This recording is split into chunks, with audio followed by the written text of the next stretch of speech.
भूमिका जी।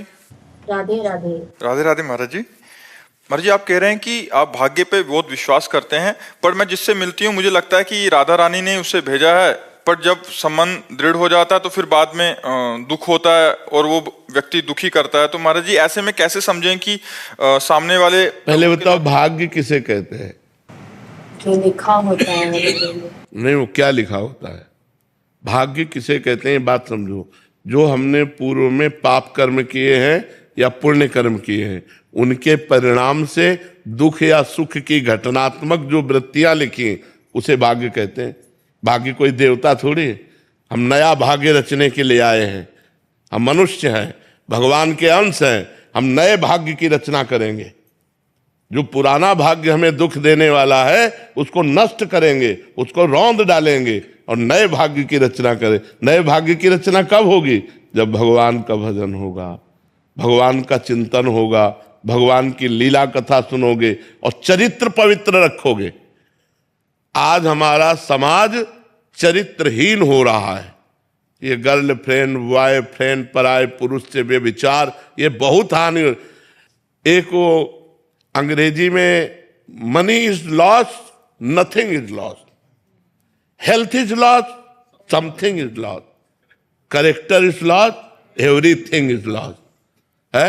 अब विचार करो, आज हमारे समाज का विचार उल्टा हो रहा है, नहीं हो रहा? बिल्कुल ऐसे ही चल रहा है। बॉयफ्रेंड ब्रेकअप, बॉयफ्रेंड, ये चरित्रहीनता नहीं बढ़ रही। अपने पति को भगवान मानने वाला ये देश है, भारत देश है, जहां पे अपने पति को भगवान माना गया और जहां अपनी पत्नी को अर्धांग माना गया, अपना अर्धांग माना गया। ये वो देश है। ये वो देश नहीं कि आज इनके साथ, कल उनके साथ, परसों उनके साथ। तो यदि हमारा चरित्र सही रहेगा और हम भगवान के लीला चरित्रों को सुनेंगे और नाम जप करेंगे और धर्म से चलेंगे, तो किसी के द्वारा दिए हुए दुख का प्रभाव हमारे ऊपर नहीं पड़ेगा। यहां तक कि अपने शरीर के भी दुखी होने पर कोई प्रभाव नहीं पड़ेगा। भगवान में अपार सामर्थ्य है। अगर आज हम भगवान से न जुड़े होते तो बिस्तर में पड़े होते। भगवान से जुड़े हैं तो शरीर की स्थिति बड़ी नाजुक है, लेकिन हम सिंह की तरह दहाड़ रहे। मरते होंगे तो भी प्रवचन करके मरेंगे। हमको इस बात की चिंता नहीं रह गई कि मुझे मरना है या मेरा शरीर छूटना है। भगवान से जुड़ जाओ। बड़े महापुरुष के तुम अंश हो। बंदे महापुरुष ते चरणारविंदम, भगवान के अंश हो। अगर प्रभु को साथ लिए हो तो जीत जाओगे, नहीं तो हारना पड़ेगा। ये हारने का देश है। संसार में जिससे प्यार करोगे वो तुम्हें अंत में रुलाएगा जरूर। हम पक्की बात कहते हैं, अंत में तुम्हें रुलाएगा, परिणाम ये देगा। अगर भगवान से प्यार करोगे तो अंत में मुस्कुराते हुए जाओगे। तुम्हारा अंत बहुत अच्छा होगा। माना आज तुम भगवान से जुड़े हो तो तुम दुखी हो। कब तक? जब तक तुम्हारा पूर्व पाप है, और जिस दिन वो नष्ट हुआ उसी दिन तुम आनंदित हो जाओगे। इसलिए एक साथी चुनो, प्रभु को। प्रभु को अपना साथी मान लो और हर समय प्रभु से इस बात से डरते रहो कि कोई पाप कर्म न बन जाए जिससे हम प्रभु की नजरों से गिर जाए, भगवान की नजरों से ना गिरे। ये डरते रहो तो देखो आनंदित हो जाओगे। किसी के दुख देने से क्या फर्क पड़ता है? अरे अपने शरीर में दुख हो तो कोई फर्क नहीं पड़ता। लड़ना पड़ेगा। हम कायर नहीं हैं, हम परमात्मा के अंश हैं। हम शरीर नहीं हैं, हम अविनाशी हैं। अविनाशी का बच्चा अविनाशी। मौज से जियो, मस्ती से जियो, सिंह की तरह दहाड़ के जियो, गीदड़ों की तरह जीना छोड़ो। हे रोना धोना, ये दुख वो, ये तब तक बना रहेगा जब तक तुम भगवान से नहीं जुड़ते। और भगवान से जुड़े तो ताल ठोक कर माया को परास्त कर दोगे और निकल जाओगे इस माया से। इसलिए खूब नाम जप। पाप कर्म करोगे तो फिर फंस जाओगे। पाप कर्म करोगे तो फिर परास्त हो जाओगे। फिर हमारी बात ये तुम्हारी समझ में नहीं आएगी। पाप कर्म छोड़कर नाम जप करो। देखो तुम, एक बच्चा भी कह रहा था मैं धनी बनना चाहता हूं, कोई उपाय है? तुम कहा कितना? तो विवेकवान था, उसने कहा इसका तो अंत नहीं। तुम कहा आज ही संतोष कर लो। कल संतोष करना पड़ेगा, क्योंकि सबसे बड़े धनी नहीं बन सकते। सबसे बड़े धनी लक्ष्मीपति तो भगवान है। वो दूसरे की है नहीं लक्ष्मी जी, वो केवल भगवान की रहेगी। तो सबसे बड़े धनी तो बन नहीं सकते। तुम्हारे ऊपर कोई न कोई बना रहेगा तो तुम्हें असंतुष्टता रहेगी। और आज ही संतोष कर लो कि जो भगवान ने दिया है पर्याप्त है। यथा लाभ संतोष सदा काहू तो कछु न चाहोगे। भगवान ने जो स्थिति दी है, जो यश दिया है, जो मान दिया है, पर्याप्त है। आगे वो देंगे, उनकी इच्छा की बात हम कामना नहीं करते, तो अभी शांति मिल जाएगी, अभी आनंद मिल जाएगा। शेफाली जी। राधे राधे। राधे राधे महाराज जी। महाराज जी, आप सत्संग में धाम वास का महत्व बताते हैं, पर अगर बहुत सारे लोग धाम में वास करने लगेंगे तो धाम की महत्ता पर कुछ असर तो नहीं पड़ेगा? ऐसे कैसे कर सकते हैं सब लोग? तुम कर सकते हो, ये सब कर सकते हैं। हम तो चिल्लाते हैं कि सब राम राम जपो, सब राधा राधा जपो, सब गंदी दृष्टि से बचो, सब शराब ना पियो, मांस ना। सब मान रहे हैं क्या? कुछ मान रहे हैं? सबके बस की बात है क्या वृंदावन सब छोड़ करके आकर वास करना? सबके बस की बात है क्या? हम तो चिल्ला रहे हैं धाम वास करो, तुम्हारा परम मंगल हो जाएगा, परम कल्याण हो जाएगा। आज से चिल्ला रहे हैं, 20 वर्ष हो गए चिल्लाते चिल्लाते। हाँ, अब उनमें से 1500 लोग हैं जो वास कर पाए हैं, तो उसमें वृंदावन में कोई फर्क थोड़ी पड़ने वाला है। 1500 वास किए तो 1500 डनंग गए। दोनों काम चालू है कि नहीं चालू है? हमारे प्रभु का काम है बैलेंस बनाना। अगर 1000 की एंट्री हुई तो 1000 गए, तो ये भी तो चलता है ना। तो एक पक्ष मत देखो, आने का केवल मत देखो, जाने का भी है। तो अगर कोई आया हिम्मत करके, तो भगवान किसी को परम धाम में, अपने नित्य धाम में खींच लिए, तो जगह तो खाली हो ही जाएगी। तो इसकी चिंता मत करो, भगवान का धाम चिदानंद है, यहाँ कोई फर्क नहीं पड़ने वाला। कनकलता उपाध्याय जी दिल्ली से। राधे राधे। भरत आर्य जी पानीपत से। महाराज जी, 2 अलग अलग प्रश्न हैं, और महाराज जी ऐसे असंख्य प्रश्न हैं जो जिस स्थिति में आ जाते हैं। महाराज जी कह रहे थे, ये भरत जी कह रहे हैं कि हमने 2 ही स्त्रियों से प्यार किया, एक मेरी माँ और एक धर्म पत्नी से, पर 2019 में माता जी किसी कारणवश उनका मृत्यु हो गई, और पत्नी 6 महीने पहले हो गई। अब कह रहा है कि किसके लिए जीऊं, अंधेरा ही अंधेरा हो गया। माता जी कह रही हैं कि इनके पुत्र 34 वर्ष का पुत्र था, वो चले गए, अब बहू भी चले गई। सबसे पहले इस लोक का नाम क्या है? आप धोखा में हो। इस लोक का नाम क्या है? मृत्यु लोक। और मरना है सबको, सबको मरना है। इसमें धोखा और ये कुछ नहीं चलेगा।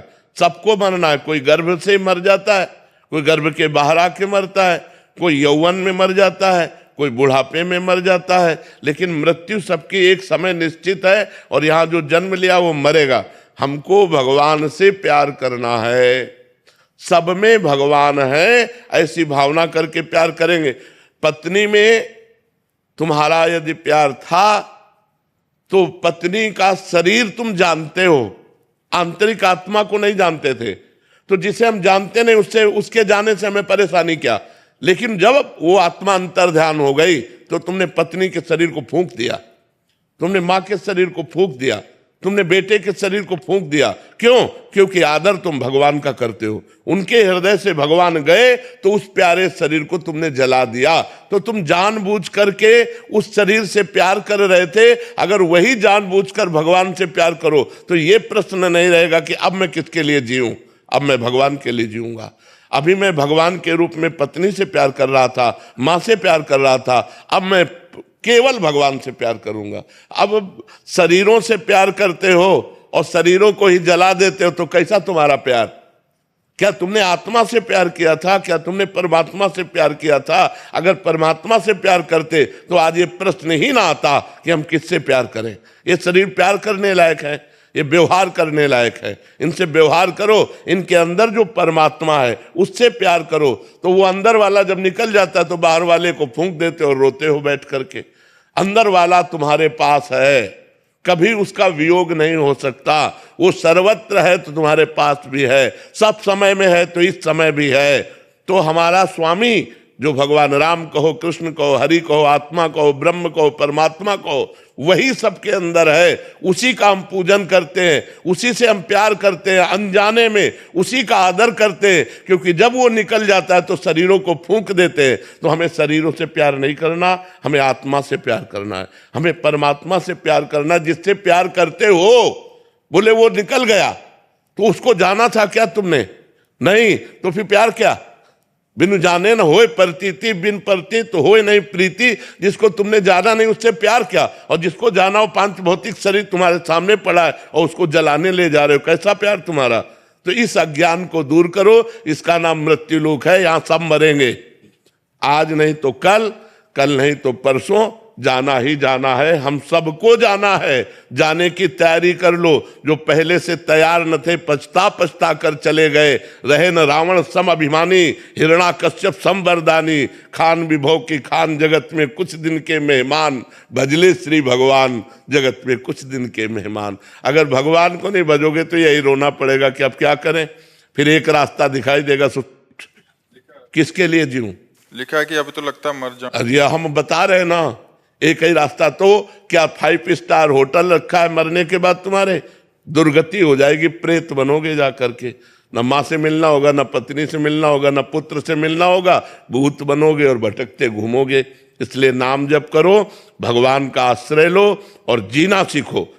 संघर्ष से लड़ना सीखो, संघर्ष करो, जिंदगी से लड़ना सीखो, हारना नहीं। सच्ची मानो, ये मनुष्य जन्म है, हम अविनाशी हैं, परमात्मा के अंश है। दहाड़ना सीखो, हर कष्ट को गले लगाना सीखो, हर संघर्ष को रौंदना सीखो। यार बिल्ली कुत्ते की तरह रो करके मर जाना, ये मनुष्य जन्म नहीं है। अगर हम भगवान से न जुड़े हो तो हम भी तुम्हारी तरह डिप्रेशन में पहुंचकर मनाएं कि मौत हो जाए। ऐसा कष्ट होता है, एक एक कष्ट गिना है, सैकड़ों कष्ट है। फिर भी हम तुम्हारे सामने सिंह की तरह दहाड़ रहे हैं। कोई नाटक थोड़ी कर रहे हैं। नाटक करने से दहाड़ सकते हो। अगर पेट में दर्द होगा ना तो बोल नहीं पाओगे, और यहाँ पूरे रोम रोम में दर्द है। तो हम ये तुम्हें सिखा रहे हैं कि अगर भगवान से जुड़ोगे तो तुम जीत जाओगे, और भगवान से नहीं जुड़ोगे तो मृत्यु लोक है, कोई सहारा देने वाला नहीं। यहाँ सब मरेंगे। अपनी अपनी आयु लेकर आए हैं, अपने अपने कर्म भोग लेकर आए। कर्म भोग भोगा, चल दिया, तुम उनके लिए रो, तुम्हारे लिए नहीं रोएंगे। वो तो गए दूसरी योनि में। ये रेलवे स्टेशन जैसा है, अपनी अपनी गाड़ी आई, टिकट है, चल दिया। जब तक टिकट लिए बैठे हैं, ट्रेन नहीं आई, तब तक चाय हो रही, बातचीत हो रही, और जहां ट्रेन आई तो कप फेंका हुआ चल गए। तो अपनी आयु पूरी हुई, कौन पूछेगा कि हम उनके प्यार में रो रहे हैं। वो लौट कर देखेंगे क्या हम उनके प्यार में चाहे मर जाए तो कौन पूछने वाला है। इसलिए भगवान का भजन करो, भगवान से जुड़ो, अध्यात्म में चलो, तभी सुखी रहोगे। महाराज जी, विवेक के द्वारा हम इस पे काबू। पर विवेक बाजार में थोड़ी मिलता है, बिना भजन के विवेक थोड़ी होगा। बुद्धि तो सबके है, विवेक कहाँ है। विवेक तो बिनु सत्संग विवेक न होई, और राम कृपा बिनु सुलभ न सोई। भगवान की कृपा से जैसे आज आपको संत समागम मिला है, यदि आप इसे स्वीकार कर लें और भजन करने लगे तो आपका मंगल हो जाएगा। अभी हम इनसे कह रहे थे, ये कहते महाराज जी आज आपको कष्ट है। तो हम कहा तुम्हें सच्ची बताएं, हमारा हृदय इतना आनंद में है कि हम तुम्हें कैसे बताएं।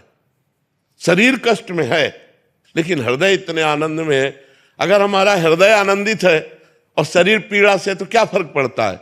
और अगर हृदय हमारा काम क्रोध लोभ मोह मद मत्सर से जल रहा है और शरीर स्वस्थ है, रुपया पैसा है, तो क्या फर्क पड़ता है। देखो सब जल रहे, सब जल रहे, सब अशांत है, कामना सबको अशांत किए हुए है। और भगवान की कृपा में तो हर कष्ट की स्थिति में भी हमारा हृदय आनंदित है। उफान आ रहा है आनंद का, मतलब एक जोश, एक आनंद, एक मस्ती अगर लेना है तो नशे में नहीं है, भगवान में है। एक देखो तो भगवान में कि कितना जोश आता है, कितना आनंद आता है, कितनी मस्ती आती। मृत्यु का भय नहीं, कोई आकांक्षा नहीं है। दर्द से लड़ने के लिए हर समय तैयार है, हर दर्द से लड़ने के लिए तैयार है। किसके बल से? भगवान के बल से। यदि भगवान का बल आप लोग नहीं स्वीकार करेंगे तो संसार का बल रौंद देगा आपको। काम क्रोध लोभ मोह मद मत्सर ये नष्ट कर देंगे। ये जो आप बोले ना, ये मोह है। मां से मोह, पत्नी से मोह, इसे प्यार नहीं कहते। प्रेम शुद्ध सच्चिदानंद से होता है, और मोह काम आसक्ति राग ये शरीरों से संसार से होता है। तो इसलिए उठो, जागो, तुम सच्चिदानंद स्वरूप हो, तुम भगवान के अंश हो, तुम भगवत भक्ति के द्वारा इस माया पर विजय प्राप्त करो, ना कि माया के द्वारा रौंद दिए जाओ। इसलिए नाम जप करो, गंदे आचरण छोड़ो, गंदा भोजन छोड़ो, तो तुम्हारी बुद्धि शुद्ध हो जाए। शुद्ध बुद्धि में ज्ञान का प्रादुर्भाव होता है। जय हो प्रियालाल जय।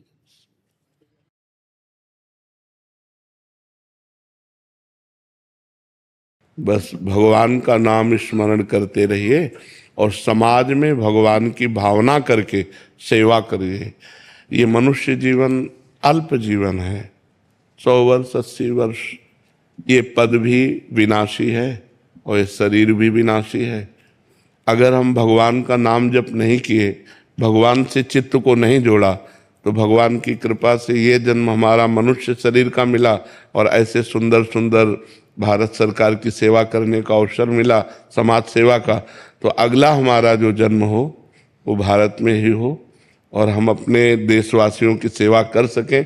इसलिए भगवान से प्रार्थना करते रहिए और नाम जप करते रहिए और नई समाज को एक दिशा देने का, क्योंकि आज जो समाज में हमारे गर्लफ्रेंड बॉयफ्रेंड व्यसन व्यभिचार की वृद्धि हो रही है, ये बहुत हानिकारक है। अध्यात्म के बिना आधुनिक पढ़ाई खूब पढ़ रहे हैं, पति पत्नी में प्यार नहीं, भाई भाई में प्यार नहीं है, एक दूसरे की हत्या कर रहे हैं। तो अगर हम समाज को जागृत कर पावें तो हमारा समाज सुधार। जैसे आप अर्थ का सहयोग दे सकते हैं, भाषा का सहयोग दे सकते हैं, लेकिन चरित्र का सुधार नहीं हो रहा। व्यसन युक्त नई पीढ़ी हो रही, जो विद्यार्थी जन है वो व्यसन युक्त हो रहे, नशेबाजी में पड़ रहे हैं, जो नए बच्चे हैं व्यभिचार में फंस रहे हैं। इससे हमारे भारत का जो आगे का स्वरूप है वो नई पीढ़ी है और ये नई पीढ़ी गलत आचरणों में जा रही है। तो एक बार शिक्षा मंत्री जी आए थे, उनसे भी प्रार्थना की थी कि आप कृपा करके ऐसी शिक्षाओं का प्रकाश डालें जिससे हमारे पूर्वज जो सतमार्ग में गए हैं वो बच्चे ग्रहण कर सकें।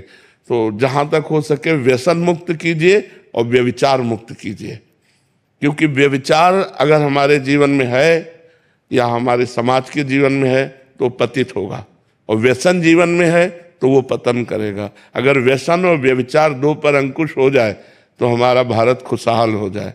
देखो, ड्रग्स है, शराब है, हुक्का है, इससे शरीर अस्वस्थ होता है, मानसिकताएं बिगड़ती हैं। तो कुछ ऐसा कीजिए जिससे समाज में दो बातें छूटे, व्यभिचार और व्यसन। ये व्यसन और व्यभिचार हमारे नई पीढ़ी को खोखला कर रही। जब हमारे सामने आते हैं ना एकांतिक में और उनकी जब जीवन दशा देखते हैं तो अधिकतर नौजवान व्यसन में फंस रहा है, व्यभिचार में फंस रहा है। तो कुछ ऐसा कीजिए, क्या उपाय हो सकता है?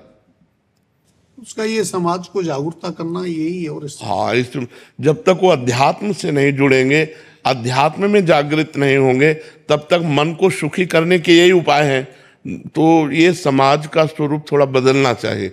जैसे प्रगट में हम धन का सहयोग समाज को कर सकते हैं, मकान बनवा सकते हैं, लेकिन उनके चरित्र बिगड़े हुए हैं तो उनको शांति कहाँ से प्राप्त होगी? उनकी बुद्धि बिगड़ी हुई है तो शांति कहाँ से प्राप्त होगी? जरा जरा से लोभ के लिए भाई भाई का हतन कर रहा है, तो बूढ़े माता पिता को गली में निकाल के खड़ा कर दिया जा रहा है। तो आज जो हमारे नई पीढ़ी की बौद्धिक स्थिति है वो थोड़ा बहुत नाजुक होती जा रही है। आधुनिक पढ़ाई में तो बहुत ग्रेजुएट है, लेकिन अध्यात्म में शून्य होने के कारण वो स्वयं अशांत है और अपने परिवार को भी अशांत कर रहे हैं। तो हमें लगता है थोड़ा समाज को इस रूप में जागरूक किया जाए, स्वयं कोई नशा न करे, स्वयं व्यभिचार न करे, अपनी स्त्री के सिवा छोड़कर पत्नी के सिवा किसी ऐसा ना करे। जो आप कह रहे हैं ये बहुत अच्छी बात है। गांव में जो विचार था वो धीरे धीरे पवित्रता का नाश हो रहा है, चरित्र की हानि हो रही, बहुत हानि हो रही है। तो अब देखो, आप लोग समर्थ हो, आप देखो इसे। सितंबर में फिर से कथा कराने जा रहे हैं हमारे। कौन प्रवक्ता? इंद्रेश जी महाराज जी करने जा रहे हैं। इससे बड़ा लाभ मिलेगा। जैसे आप नवयुवक हो ना, तो इससे नवयुवकों पर प्रभाव पड़ता है। आप धार्मिक हो रहे हो, आप धर्म से चल रहे हो, आप कथा सुन रहे हो, आप संतों के पास जा रहे हो, तो ऐसे हजारों नवयुवकों पर प्रभाव पड़ता है कि जब ये ऐसे लोग जा रहे हैं तो मुझे भी सतमार्ग में जाना चाहिए। ये जरूर है कि हमारा समाज धीरे धीरे संतों से खाली होता जा रहा है। जो हमारे अच्छे संत थे, भजन करने वाले, वो धीरे धीरे अंतर्ध्यान होते जा रहे हैं। तो समाज में जैसे स्वामी राम सुखदास जी थे, केवल निष्काम भाव से गीता जी का गान करके लोगों का मंगल करना। बड़े बड़े संत ऐसे हुए अपने चंद्रशेखर बाबा थे, निरंतर भजन करते हुए जगत मंगल करना, एक पैसा किसी से ना। अब वो धीरे धीरे उसका रूप बदलता जा रहा है। जो असली संत हैं, जो भगवान से प्यार करने वाले हैं, जिनके द्वारा जगत मंगल होता है, अब वो धीरे धीरे कम होते जा रहे हैं। अब तो तभी जगत मंगल होगा, तभी लोग बदलेंगे जब संत और शास्त्र का ज्ञान होगा, संतों के वचनों से और शास्त्रों से। तो शास्त्र जल्दी कोई स्वाध्याय नहीं करता, संतों के वचनों से होता है। और जो स्वयं में भगवान से नहीं जुड़े, केवल पढ़ लिख करके उपदेश, वो रंग नहीं लाता। अगर हम गुड़ खाते हैं और तुम्हें मना करें कि गुड़ मत खाना, तो प्रभाव नहीं पड़ेगा। पहले हमें गुड़ छोड़ना होगा, फिर तुम्हारे ऊपर प्रभाव पड़ेगा। तो अभी ऐसा अवसर है कि खूब भगवत चर्चा नाम जप करके अपने को सुधार के निकल जाया जाए। नाम जप करते रहो और भगवान के आश्रित रहो। बाबा जैसे रघुनाथ जी है, हनुमान जी पसंद है सबसे ज्यादा, और मेरे लाला है सबसे ज्यादा अर्जुन जी पसंद है। ऐसी आपको सबसे ज्यादा पसंद है? जैसे उनके लिए हनुमान जी हैं सब सकन में, और कृष्ण जी के लिए अर्जुन जी हैं, तो आपके लिए सबसे प्रेमी राधा राधा। अच्छा, राधा रानी नहीं, सेवकों में जैसे कोई नहीं हमारा कोई नहीं, ये सब राधा रानी के हैं और राधा रानी से हमारा संबंध है, उन्हीं के संबंध से सब है। और सब ऐसे प्यारे हैं, जैसे ये छोटी अंगुली है, ये छोटी अंगुली, ये बड़ी अंगुली है, इनमें कौन सी कम है, कौन सी ज्यादा प्यारी है? सब प्यारी है ना। ऐसे हमें सब प्यारे हैं, बराबर सब प्यारे हैं, क्योंकि सब राधा रानी के हैं। राधा रानी से हमारा डायरेक्ट प्यार है और राधा रानी के प्यार से इन सबसे प्यार है। इनमें कोई कम ज्यादा नहीं है, चाहे भजन करता हो चाहे ना करता हो, वो शरण में है, इसलिए सब प्यारे हैं। हमारे जैसे नीच को नाम